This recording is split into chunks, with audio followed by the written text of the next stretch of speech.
The Old Lady Who Paid for Everything, a story you'll never forget. I didn't cry that night, not at first. I just sat there, at my granddaughter's wedding, staring at the name tag pinned to my chest. The old lady who's paying for everything. Not Alice Edwards, not grandmother of the bride, just that. The ballroom glittered around me, chandeliers, laughter, champagne flutes clinking, and all I could think was, so this is how they see me. The morning of the wedding that morning, I took my time dressing. Not because I'm vain, 65 teaches you that mirrors can be cruel companions, but because Robert always said blue suited me. My pale blue dress still smelled faintly of lavender sachets. I even dabbed a touch of the perfume he'd given me on our last anniversary before cancer took him. You look beautiful, Alice, I told my reflection softly, imagining his voice echoing back. For a moment, I could almost feel him there, his hand on my shoulder, steady, warm. The discovery the ceremony at St. Mark's was perfect. Jennifer glowed like every bride should.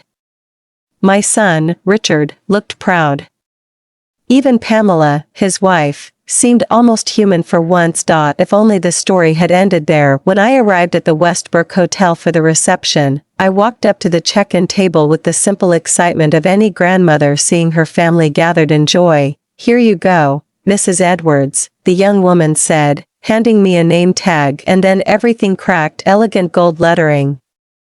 White ribbon, the old lady who's paying for everything. I stared at it, frozen, while the girl smiled politely, waiting. Surely, this is a mistake, I murmured. Her face paled. She shuffled the stack nervously. Oh my God, I'm so sorry. It's fine, I lied. Don't worry. Because you don't make scenes at your granddaughter's wedding, you swallow it. Like every other insult disguised as a joke, the whispering throughout the cocktail hour, I tried to pretend. I smiled, I nodded, I let my cheeks ache with false warmth. Then I heard it point. Two guests whispering behind the flower arrangements. Did you see the grandmother's name tag? I heard Pamela said it was hilarious. Apparently she's their personal ATM. Their laughter sliced through me cleaner than a knife. I set my drink down before my hand gave me away, before they saw it trembling. The public joke, Mom. Richard's voice boomed across the room. Come meet the Andersons. Dad used to golf with Bill. I walked over, my legs suddenly heavier than they'd ever been. Mom, Richard said with a grin, this is Bill and Martha Anderson. And Mom, our walking bank account. Their laughter, his and Pamela's, filled the air. Martha's smile faltered. Bill looked away, uncomfortable. I extended my hand, my voice steady though my throat burned. Alice Edwards, I said firmly. Robert's widow.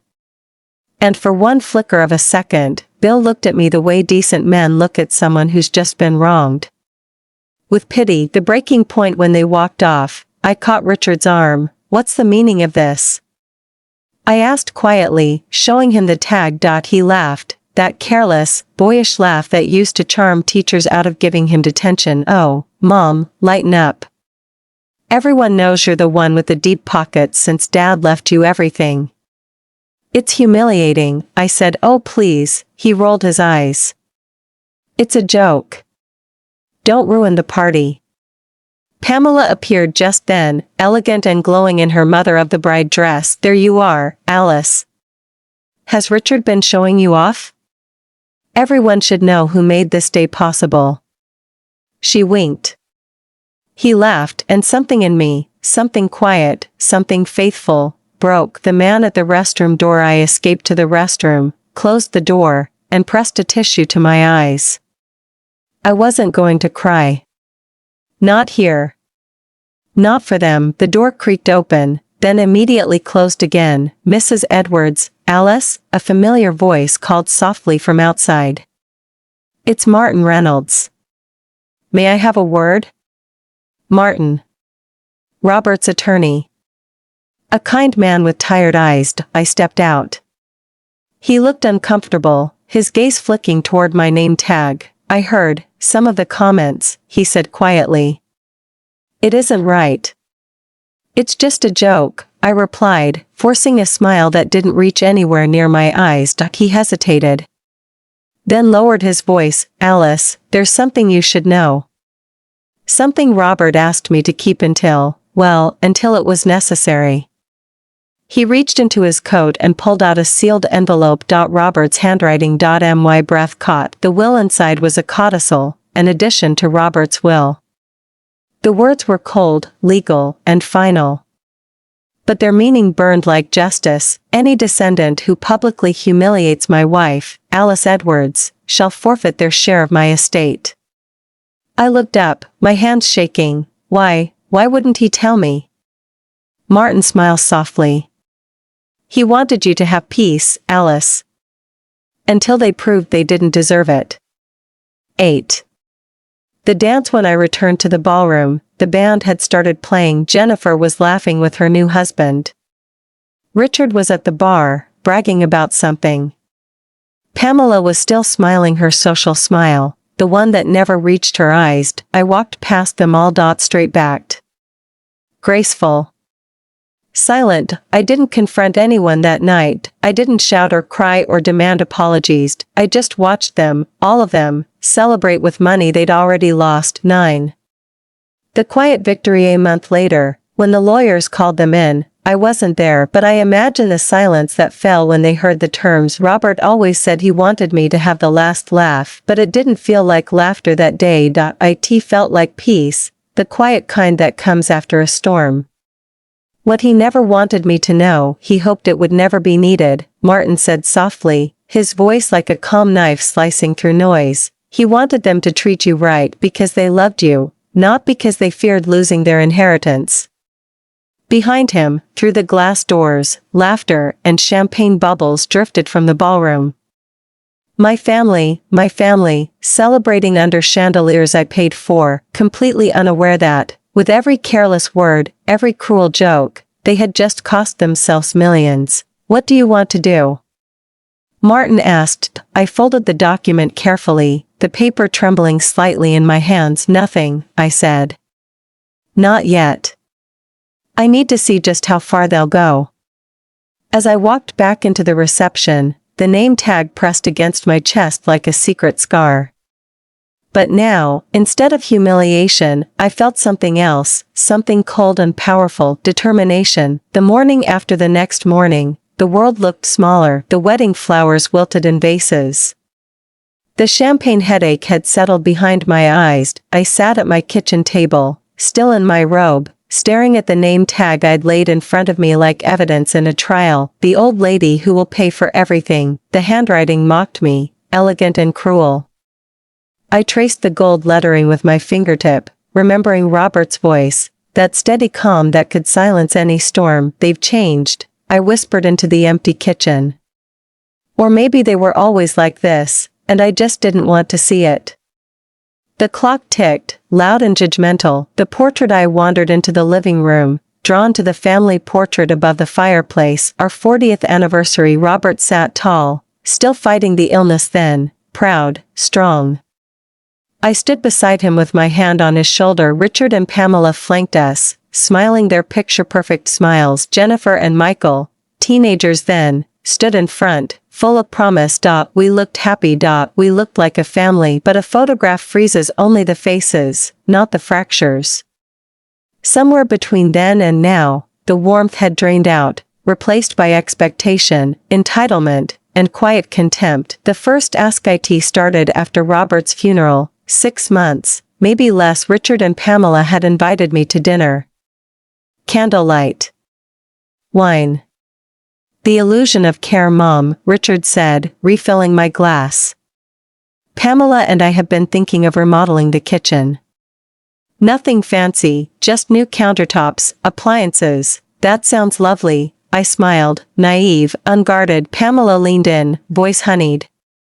"With tuition and bills, we're a bit stretched right now." I still remember their faces, that expectant stillness. "Are you asking me for money?" "Not asking," Richard said quickly.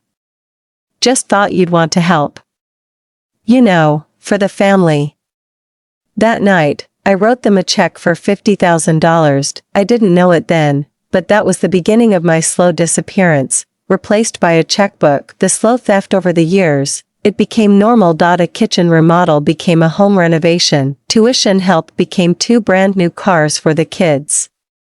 Family vacations became invoices I didn't remember agreeing to, and I, the old lady who would pay for everything, just smiled and signed. That morning, after the wedding, I pulled out the old records from the closet, a box I hadn't opened in years, bank statements, canceled checks, letters. On the floor, surrounded by paper ghosts, I realized I had given them almost $250,000, and somehow, I was the one who felt guilty. The phone rang. I didn't move. When I finally answered, Pamela's voice flowed through the line, syrupy sweet. Alice. We've been calling your cell. Wasn't the wedding beautiful? It was, I said quietly. Jennifer and Mark are so grateful for your generosity. They couldn't have done it without you.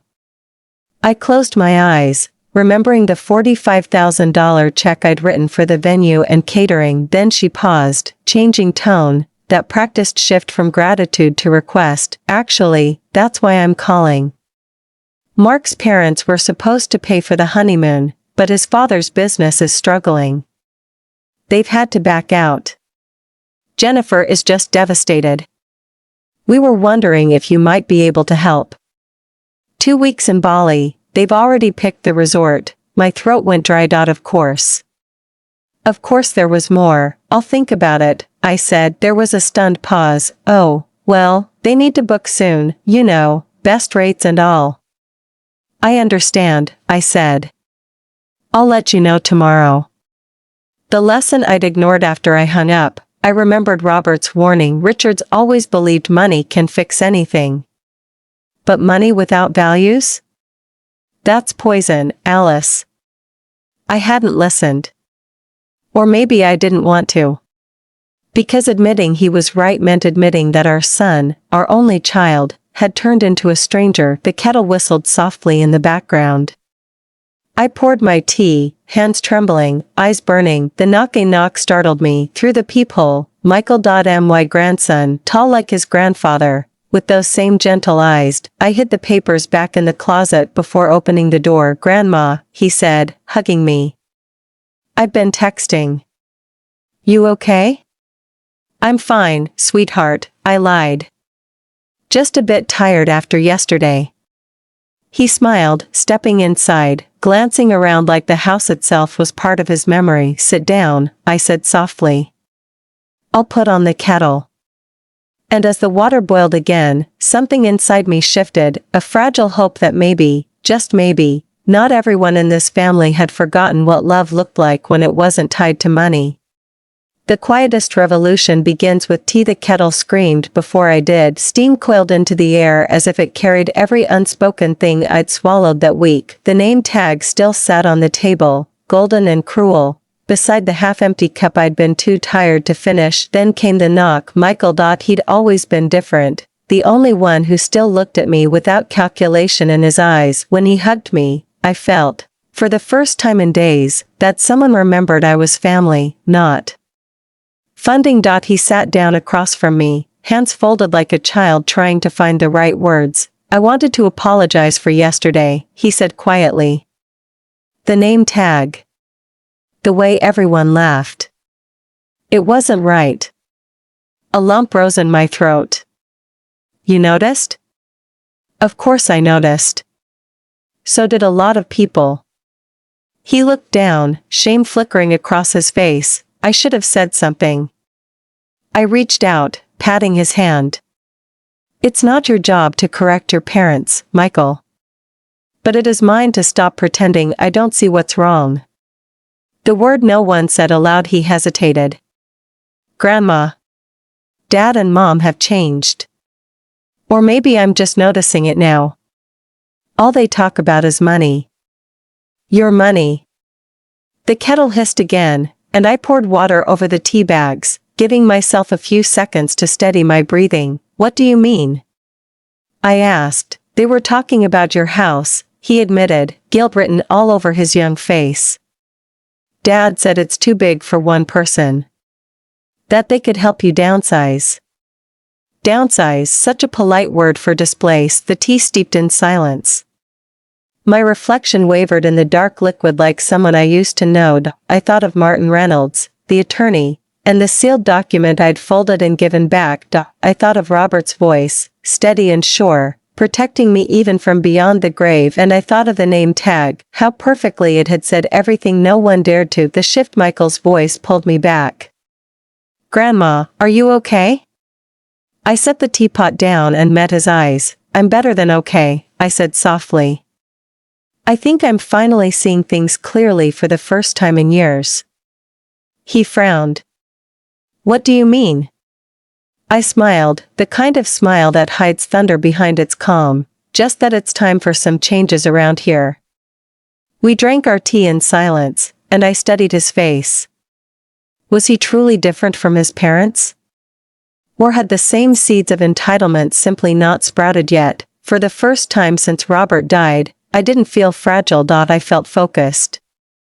Cold ready. The brunch 5 days later, an invitation came, a post-wedding brunch at the Oak Ridge Country Club. I almost didn't go. But curiosity is its own form of courage. I arrived dressed in a cream pantsuit Robert had once said made me look regal. When I entered, the laughter felt rehearsed. The air smelled of money and mimosas. "Mom. Over here." Richard called, waving like we were close. Pamela rose beside him, radiant and polished, her designer dress whispering wealth. She air-kissed my cheek. "Alice, you look nice," she said, surprised, as if I were supposed to fade by now. They'd seated me beside Mark's parents, far from my grandchildren.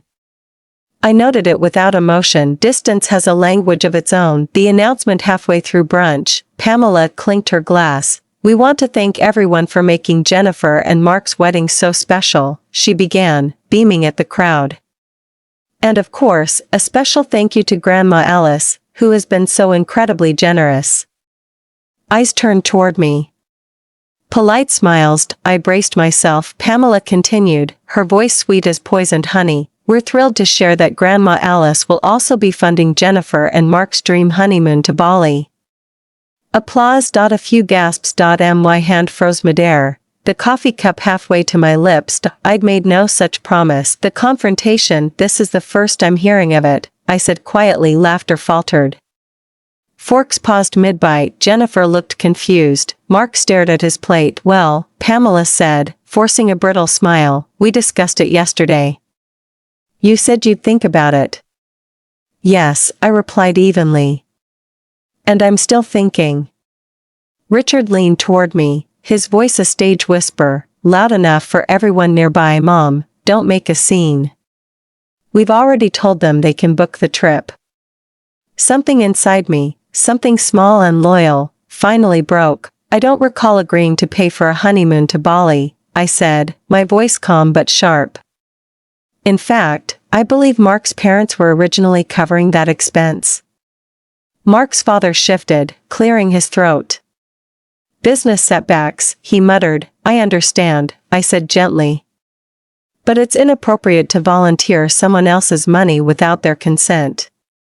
Don't you think?" The room went silent. Pamela's face flushed red. "Perhaps," I continued, "Jennifer and Mark might consider a more modest honeymoon. One within their means." Pamela hissed, "Their means? What about your means? Everyone knows Robert left you comfortable." There it was, naked entitlement, no longer disguised by smiles. I looked her squarely in the eye. "My finances are not public property," I said. "And neither are my choices." Richard's hand clamped around my arm, hard enough to bruise. "Mom, stop it. You're embarrassing us."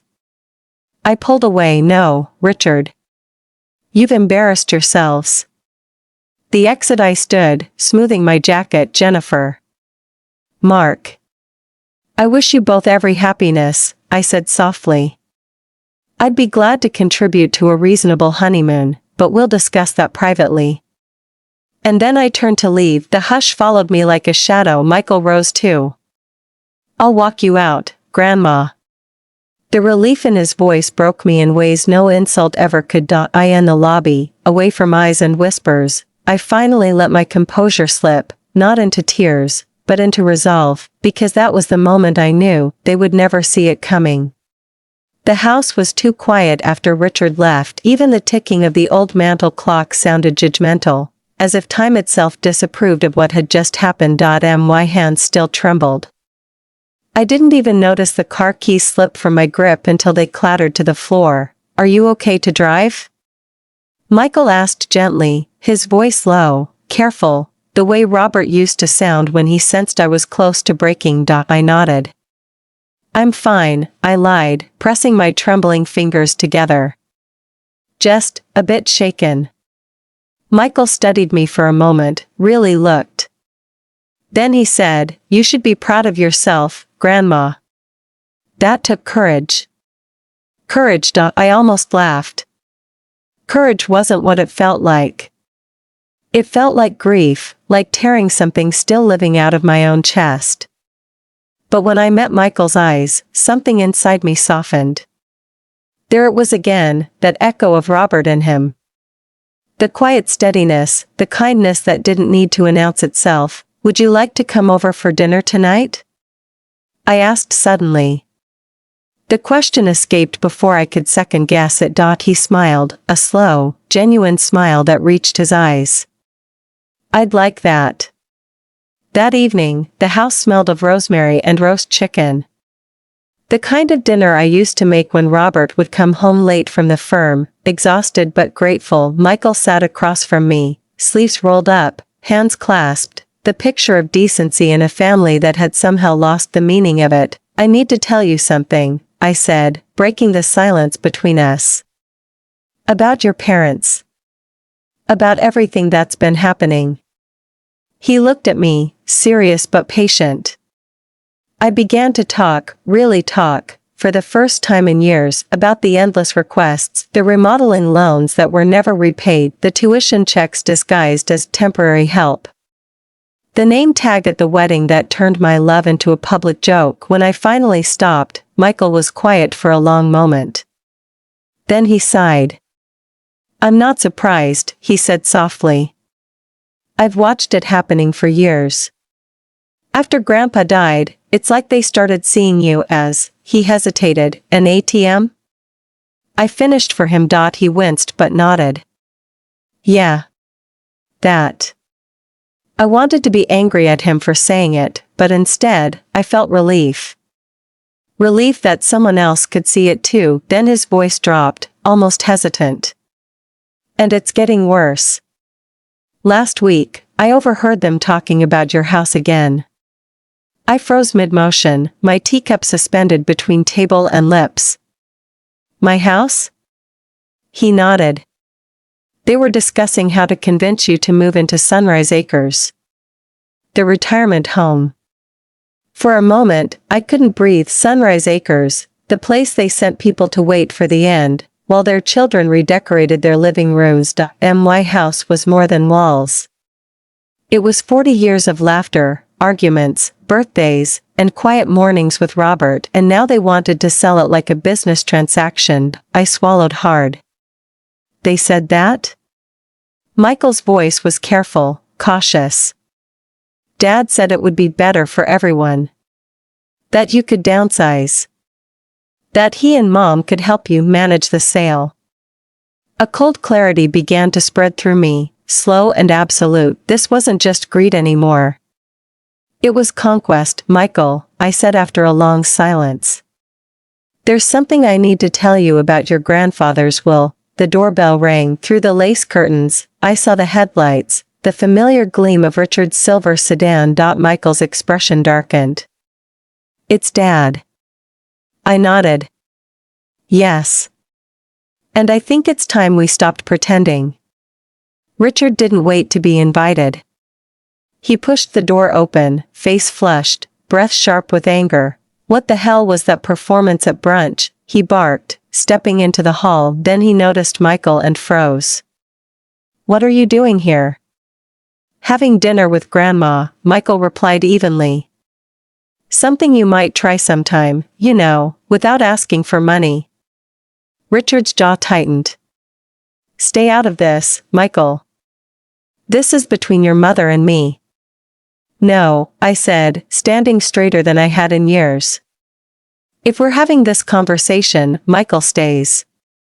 I'm done with the whispered phone calls and guilt trips. Tonight, everything comes out. Something flickered in Richard's eyes, surprise, maybe even fear. But he covered it quickly, pacing the living room like a lawyer preparing his argument. I've had enough of your attitude, Mom. First you humiliate us in front of everyone, and now you're filling Michael's head with lies. I'm telling him the truth, I said calmly. Something you've conveniently forgotten how to do. Truth? He scoffed. You think you know the truth? You've been manipulated, Mom, by your grief, by this house, by your own guilt. We're trying to help you. Help me? I asked quietly. By selling my home? By turning my love into a balance sheet? Richard's voice rose. You're twisting everything. You can't even see that you need us. Michael stepped forward. No, Dad. You need her. The words landed like thunder. For the first time, Richard had no comeback. He just stood there, chest heaving, eyes darting between us, and in that silence, something unspoken broke forever. Fine, he said finally, his tone low and dangerous. But this isn't over. Not by a long shot. He turned and stormed out, the door slamming behind him with a violence that rattled the windows. Michael exhaled slowly. I'm sorry, Grandma. I turned to him, eyes tired but soft. For what? For not standing up sooner. For letting them treat you like this. I reached for his hand, squeezing it gently. You're standing up now, sweetheart. That's what matters. After he left, I sat alone in Robert's chair, his scent long gone, but the memory still clinging stubbornly to the fabric. I thought about the codicil, the secret clause Robert had added to his will, the one only Martin Reynolds and I knew about. Had we gone wrong with Richard? Had we raised him to believe love came with a price tag? I didn't know anymore, but as I stared into the quiet house, my house, one truth pulsed through the silence. This time, I wouldn't let them take what was mine. Not the house, not the peace, not the dignity Robert built for us. And as the clock ticked toward midnight, I realized something even colder. The next time they came for my inheritance, they wouldn't find the woman they used to know. They'd find the one Robert had prepared for this very moment. The art of vanishing was didn't cry after Richard left. I sat there in Robert's chair, surrounded by the silence he had once filled with laughter and low jazz, and asked myself a question that felt almost too small for everything that had just collapsed. What now? The answer came slowly, quietly, like the way a photograph appears in the darkroom, details surfacing one by one until a picture forms. I didn't need to confront them. I didn't need screaming, or scenes, or another round of explanations that would be twisted and weaponized later. No, I would do nothing, out loud, but quietly, invisibly, I would begin taking everything back. The next morning, I called Martin Reynolds. He answered on the second ring. Alice, he said warmly. I've been hoping you'd call. After the wedding, I suspected you might. His voice, calm and steady, was like an anchor in a sea that had been shaking beneath me for years. Yes, I said, my own voice more measured than I felt. That's partly why I'm calling. I need to understand exactly what Robert left behind. Not just the codicil, but everything. There was a pause, the sound of a man choosing his words carefully. Perhaps this is better discussed in person, he said. Can you come in this afternoon? 3 hours later, I sat across from him in his office, mahogany desk, soft amber light, framed photographs of a life untouched by chaos. He spoke gently, explaining what Robert had built, how carefully he had managed it. Robert's companies did very well, Martin said. He sold at the perfect time. Most of his investments were conservative, stable, resilient. Alice, you're far more than comfortable.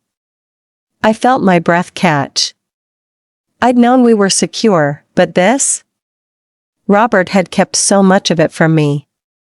Not out of secrecy, but protection. Martin smiled faintly. He always said you married him when he had nothing but potential and a beat-up Chevy. He didn't want wealth to change who you were. I laughed softly. The sound startled me. It had been so long since laughter felt natural. That sounds like him, I said. Then Martin's tone shifted. As for the codicil, it's very specific.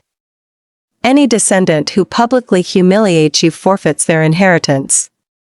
He hesitated, watching my reaction. The name tag at the wedding, the brunch, those would certainly qualify. But, Alice, you don't have to decide anything yet. The clause stands as long as you live. I nodded slowly, thinking, and what if, I said carefully, I wanted to make some changes of my own. Martin tilted his head. What did you have in mind? By the time I left his office, I knew no confrontations. No ultimatums. Just a quiet reordering of my world. The new will. A new purpose. The new Alice. The first person I called was Eleanor, my old friend, the one I'd neglected since Robert's funeral. We met the next day for lunch. She still laughed too loudly, still ordered dessert first. For 2 hours, I remembered who I'd been before I became everyone's safety net. After lunch, I drove to the community center and picked up a brochure for adult art classes. Robert had always encouraged me to paint. I'd brushed him off back then, too busy, too tired, too practical. But now, practicality felt like the cruelest kind of cage. At home, I sat at my computer, researching small business loans. Michael had mentioned once, almost shyly, that he wanted to open a bookstore. He'd said it like it was a dream too fragile to say aloud. I decided to help him make it real. That night, my phone rang. Pamela, the old Alice, the one who'd rushed to answer every call, who lived afraid of being labeled difficult or ungrateful, would have picked it up before the second ring, but that Alice had vanished quietly in the night. I let it go to voicemail. Later, I listened. Alice, it's Pamela. Richard told me about your conversation last night. I think there's been a misunderstanding. We've always had your best interests at heart. We should have dinner this weekend, clear the air. Oh, and Jennifer said you were reconsidering about the honeymoon? They really need to book soon to get the best rates. Call me back. I deleted the message without hesitation. Instead, I opened my checkbook and wrote a modest wedding gift, a small sum, enough for a quiet honeymoon somewhere close. New England, perhaps. A card, handwritten, warm but distant, and that was how my silent strategy began. No shouting. No defending. No explanations, just quiet, unmovable boundaries. Robert would have smiled. 6 months passed like that, quietly, but not passively. I began painting again. My garden bloomed for the first time in years. I met Eleanor for coffee every Friday, and Michael, dear Michael, came by every weekend to show me sketches of his bookstore design.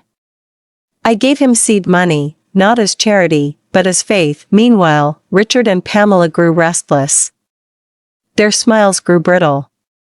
Their calls became performances, each visit an audition for financial favor. When they realized I no longer played the game, the sweetness turned to frost. Pamela's texts came sharp and accusatory. We're family, Alice.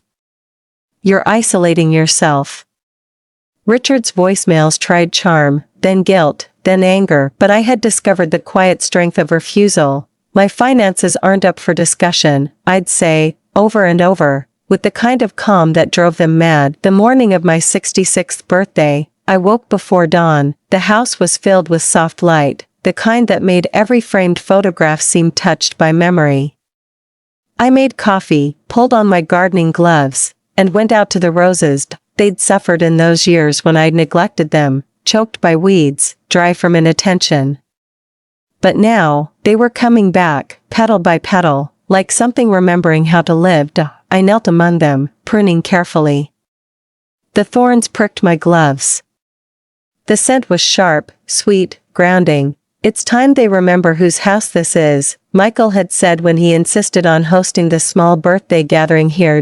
I'd laughed then, but now the words lingered. Whose house this is. By afternoon, everything was ready, the table set, the air scented with cinnamon and polish, the photographs of Robert smiling down from the walls. For the first time in years, I felt, not lonely. Not angry, just ready.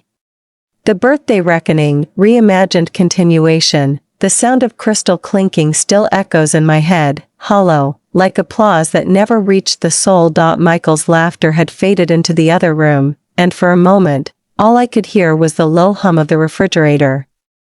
My hands were steady now.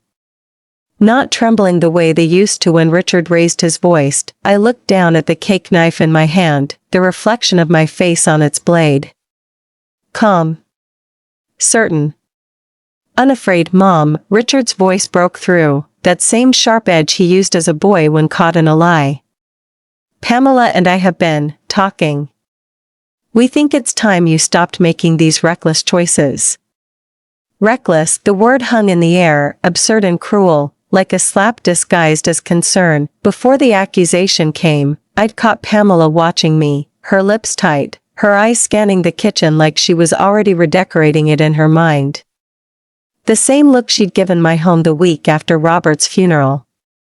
The same tone, concern wrapped in calculation, when she said you shouldn't be alone in such a big house. Alice, I remember smiling then, the way I smiled now, thin. Patient. Final, reckless, I repeated softly. That's an interesting word, coming from people who spent my husband's funeral discussing property taxes. The room fell quiet. Michael froze, a plate still in his hands. Martin Reynolds shifted slightly in his seat, his eyes narrowing, his lawyer's mind alert. Jennifer looked from her parents to me, confused, caught in the crossfire of legacy and decency. Mom, this isn't a joke, Richard said. You've been isolating yourself. You're giving away money to fund, what was it again, Michael? A bookstore? In this economy? An idea, Michael said quietly, but I heard the tremor beneath his voice. Exactly, Richard snapped. You've always relied on me for financial guidance. You can't start making impulsive decisions now, not at your age.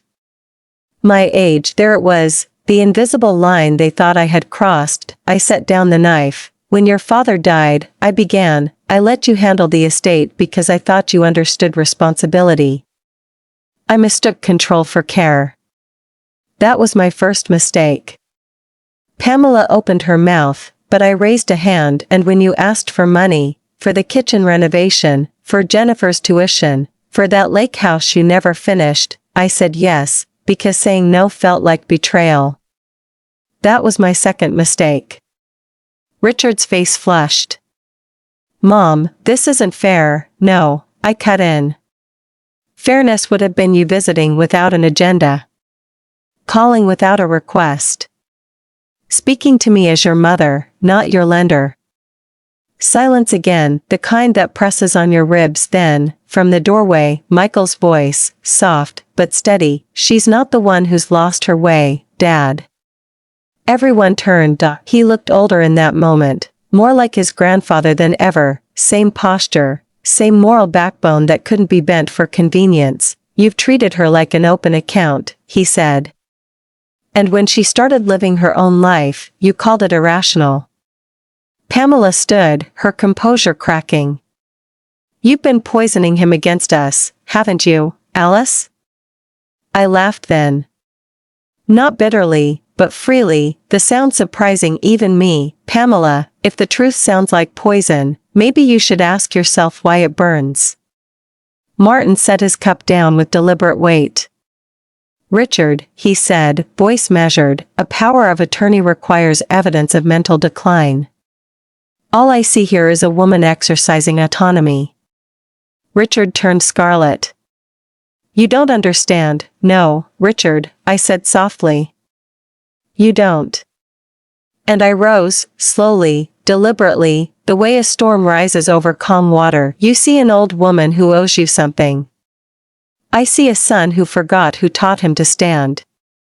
The knife gleamed again in the light, harmless now, just part of the table, but symbolic, sharp with metaphor. I looked at it, then at him. You think I'm weak because I loved you too much. But love isn't weakness, Richard. It's endurance. And I've endured enough. Pamela's eyes darted toward the others, searching for sympathy, for control. But no one moved. Michael reached for my hand. Warm. Steady. It felt like the moment Robert had once promised me, one day, Alice, they'll see you. I smiled, not at Richard, not even at Pamela, but at Michael. Sweetheart, could you please pass the cake? It's getting cold. He did, and that was how the evening ended, with laughter awkwardly resuming, small talk trembling around the edges, the quiet sound of a dynasty shifting. Later, after everyone had gone, I stood in the doorway watching their cars fade into the night. The roses Robert had planted decades ago swayed in the breeze, strong, despite their thorns. Maybe that was the real inheritance, not the money, not the house, but the courage to say, enough. And as I turned off the lights, the silence felt different this time, not lonely, not empty, but earned. The silence after the knife, the silence that followed Richard's outburst was almost sacred, like the air itself refused to carry another lie. He stood there, trembling, red-faced, still vibrating from the echo of his own words, "You selfish old woman." It didn't sting the way he meant it to. Not anymore. I had been called worse things by my own thoughts. I didn't move. Didn't rise. I simply looked at him the way a storm looks at a man who built his house on sand. You think this is about humiliation? I asked quietly. Richard, you've managed that all on your own. Pamela tugged at his sleeve, eyes darting around the table. She could sense the room shifting, the sympathy turning, the old narrative slipping away. But Richard was too far gone, too full of righteous fury. Dad would be ashamed of you, he spat, and that was when Martin Reynolds finally spoke, the sound of a throat clearing, measured. Controlled. Like a judge calling the room to order. Actually, Richard, Martin said, reaching slowly into his jacket, your father anticipated this exact conversation. The words hit the table like thunder. He placed a sealed envelope down in front of me, the same kind of envelope I'd seen Robert seal, years ago, when he'd told me, Alice, someday they'll try to take your peace. Let me make sure they can't. Richard's bluster cracked. What is that supposed to mean? Martin opened the flap with quiet authority. It means, he said, pulling out the document, that Robert added a codicil to his will shortly before his death. Pamela's voice, sharp as glass, a what? A legal clause, Martin explained, eyes on them both. One that activates under specific conditions. He looked to me, asking silently for permission. I nodded once. Martin continued, his voice steady but heavy. The codicil states that any descendant who publicly humiliates Alice, directly or indirectly, forfeits their entire inheritance. You could have heard a pin drop. It also extends, he went on, to attempts at financial manipulation, coercion, or any effort to remove her from her home against her will. That's ridiculous. Richard snapped, his voice cracking under its own weight. Dad would never. He did, Martin interrupted firmly. I was there when he signed it. And as executor of his estate, I've been documenting the incidents over the past several months. My hands, folded neatly on my lap, didn't tremble this time. I had already lived this moment 1,000 times in my head. Martin turned to me. Alice, I need to ask formally. Do you wish to enforce the codicil? Every eye turned to me, Richard's full of fury, Pamela's pale with panic, Jennifer's uncertain and trembling, and Michael's full of quiet strength. I took a breath, slow, deliberate, and said, yes. I do. Richard fell back into his chair, staring at me as though he didn't recognize the woman sitting before him. You can't be serious, he whispered. I've never been more serious, I said. The name tag at the wedding. the brunch, the endless demands. And tonight, trying to declare me incompetent in my own home. Pamela's voice broke in, brittle and desperate.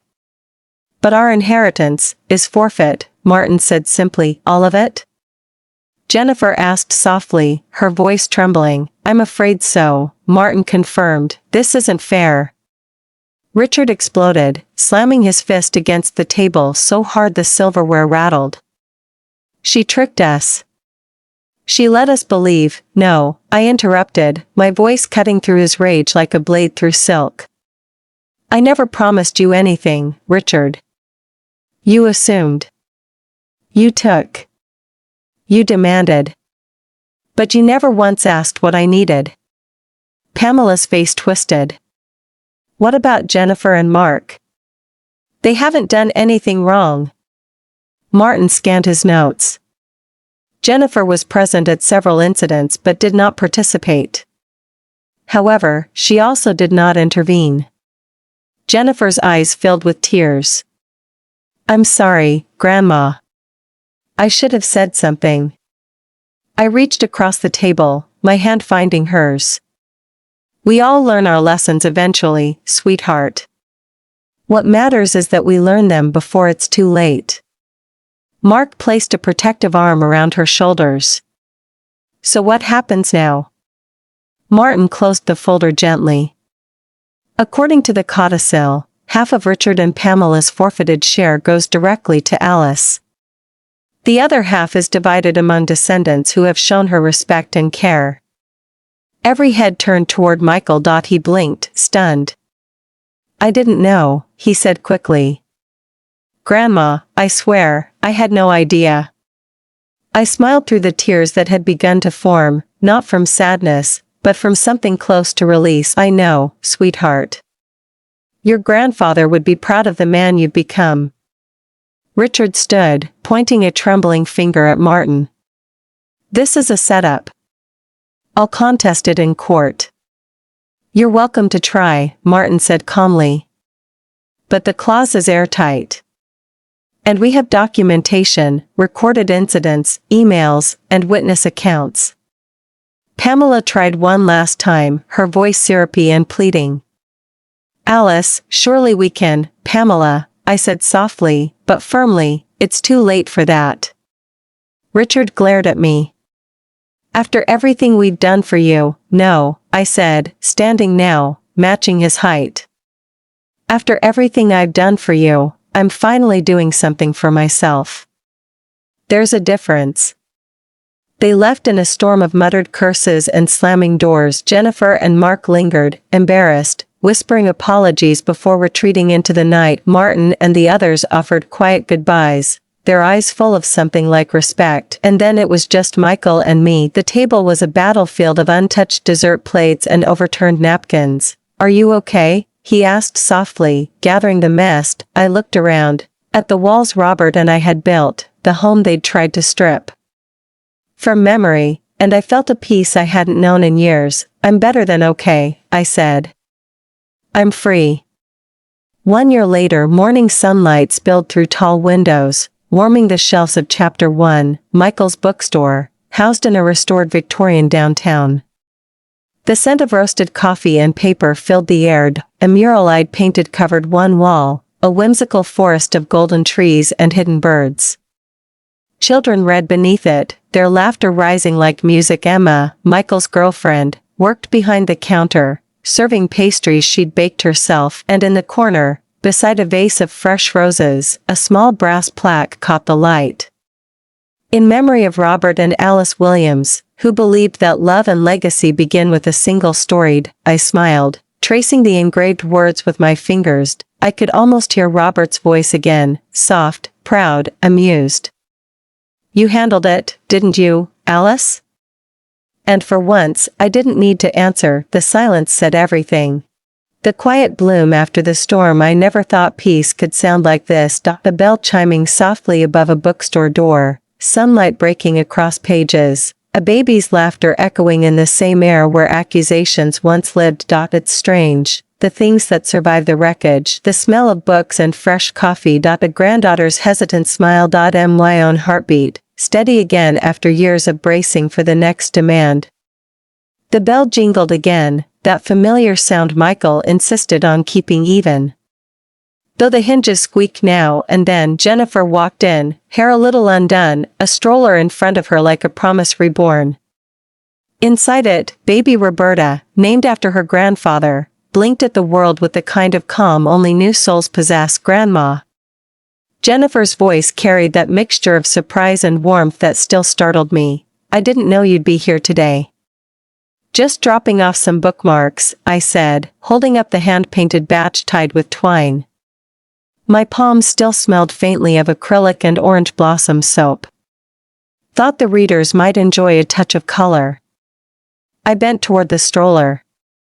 Hello there, little one, I whispered, my voice catching slightly. Tiny fingers clenched the air like she was grasping for something unseen, maybe the piece that took me a lifetime to claim. It had been a year since the reckoning at the dining table, the night everything cracked, and the truth spilled like wine across white linen. The year since Martin unfolded that envelope like a sword in paper form. The year since I stopped being anyone's checkbook, anyone's victim, anyone's fool. But healing didn't arrive like a sunrise. It came more like winter thaw, slow, uneven, messy. Jennifer and I rebuilt gently, like two gardeners tending to burnt soil. Her apologies had not come as words but as visits, small, quiet, consistent. She helped me set up an easel in the den. I taught her to mix color by emotion, not formula. She taught me how to FaceTime. It was clumsy, real, human. Mark had been the one who steadied her, she once told me. He encouraged her to think for herself, to see me not through her mother's bitterness, but her own eyes. Richard and Pamela had long since moved to Florida. I imagined them there sometimes, sunburned and simmering, blaming the heat for everything that went wrong. They sent Christmas cards.